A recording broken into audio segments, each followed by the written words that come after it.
பெரியாழ்வார் திருமொழியில் 2ஆம் பத்து 2ஆம் திருமொழி 7ஆம் பாசுரம்.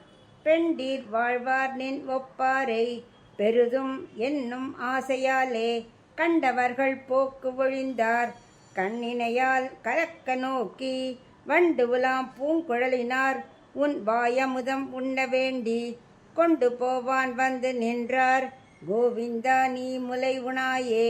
இப்போ இதுக்குள்ள அர்த்தம் பார்க்கலாம். இல்வாழ்க்கையில் வாழற பெண்டிர்கள்லாம் உன்னை பார்க்க வரும்போது கண்ணா எல்லாம் உன்னை போல ஒரு மகனை பெற வேண்டும் என்ற ஆசையால் உன்னை அப்படியே பார்த்துட்டே இருக்கா. ஆனால் இவர் உன்னை போல வேறு ஒருவர் உண்டா? ஒத்தார் மிக்காரே இணையாய மாமாயா இல்லையா நீ? அதனால் அந்த குழந்தையே உப்பில்லா அப்பனாச்சே, அவனை கொண்டு போக வேண்டும் என்று ஆசைப்படுகிறார்களாம். வேறு இன்னொரு குழந்தை அது மாதிரி கிடைக்காது, அதனால் அவனையே கொண்டு போயிடலாம் அப்படின்னு அவ்வளோ வாசியாக இருக்காளாம். பெரியாழ்வார் சொல்ல என்ன பார்த்துட்டே இருக்க, போயிட்டு வாங்கோ அப்படின்னு சொன்ன போதிலும் அவள் போகலையாம். போவதை தவிர்த்து விட்டு அங்கேயே இருந்தார்களாம்.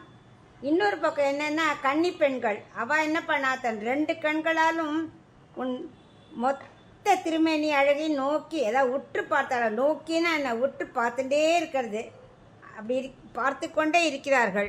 அந்த பெண்களோட கூந்தலில் இருக்கும் பூவை வண்டுகள் சுற்றி சுற்றி வருகின்றனவாம். பூவில் இருக்கும் தேன் கடல் ஆழம் போல இருக்கான். அதனால் எப்படி கடலில் ஆழமாக இருக்காலும் இறங்கமா ஓரத்துலேயே நின்று சுற்றி சுற்றி வேடிக்கை பார்ப்போமோ, அதை போல் வண்டுகளும் கூந்தல் தேன் ஆழமாக இருக்கிறதுனால அதில் சொட்டு தேனை மட்டும் சுற்றி சுற்றி வந்து பருகுகின்றனவாம். எதற்கு பெரியாழ்வார் யசோதை இந்த உதாரணம் சொல்கிறார் அப்படின்னாக்க, கண்ணன் ஒரு அமுத கடல் அல்லவா. இந்த பெண்கள் குணக்கடலான கண்ணனை சற்று தள்ளி நின்று கொண்டு அவனை ரசிக்கிறார்களாம்.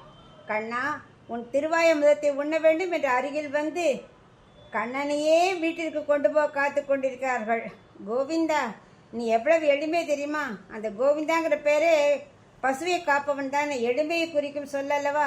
அப்படிப்பட்ட எளியவனான நீ பாலை அருந்த மாட்டாயா என்று கேட்டதும் கண்ணன் சம்மதித்து விட்டான். அதான் இந்த பாசுரத்தோட அர்த்தம். பெரியாழ்வார் திருமொழியில் 2ஆம் பத்து 2ஆம் திருமொழி 8ஆம் பாசுரம் பார்க்கலாம்.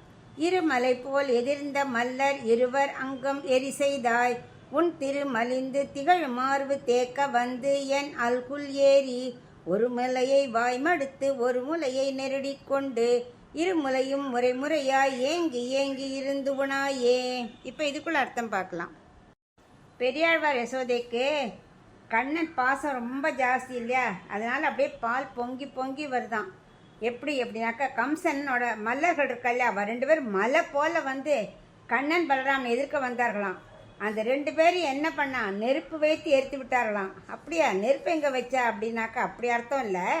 கண்ணன் என்ன பண்ணா, முதல் அடியால் மல்லர்கள் இருபுறமும் நன்னா அடித்த அடியில் அவள் அப்படியே நெருப்பு போல் எரிந்துட்டார்களாம். அந்த பயந்து போயிட்டா, அப்படி ஒரு அடிக்கு அவள் அப்படியே பயந்து போயிட்டாளாம். மற்ற அடியெல்லாம் சும்மா அது கீழே விழத்துக்காக லேசாக அடித்தாளாம்.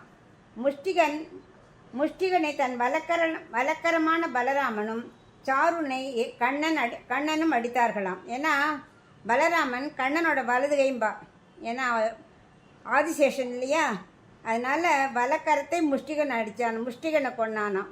இப்படி மலர்களை கொல்ல உனக்கு நிறைய பலம் வேண்டும் கண்ணா, அதனால் என் மடியில் அமர்ந்து என்னோட திருமார்பு முட்டும் வரை நல்லா பால் குடிக்கணும் அப்படிங்கிறா பெரியாழ்வார் யசோதை. அதாவது திருமார்பில் யார் இருக்கா? மகாலட்சுமி இருக்காளே கண்ணா, உன்னோட மகாலட்சுமி எழுந்தருளிக்கும் ஒளி வீசக்கூடிய திருமார்பு நிறைய வேண்டும். அதான் வயிறு மட்டும் நிரம்பினா போராதான், அவளோட திருமார்பு பகவான் மகாலட்சுமி இருக்காளே அது வரைக்கும் நிரம்பணும்.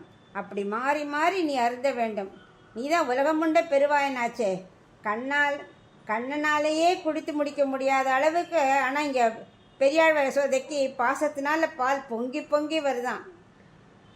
பெரியாழ்வார் யசோதை அளவு கடந்த பாசம் வச்சுருக்கா இல்லையா, அதனால தான் இப்படி வந்துட்டே இருக்கான். நீயோ குட்டி கண்ணன், அதனால் அப்பப்போ ஆசுவாசப்படுத்தி கொண்டு எங்கேயும் போகாமல் ஓடிடாத, அப்பப்போ பால் குடிச்சுட்டே இரு அப்படின்னு பெரியாழ்வார் யசோதை பாசம் பொங்க சொல்கிறான்.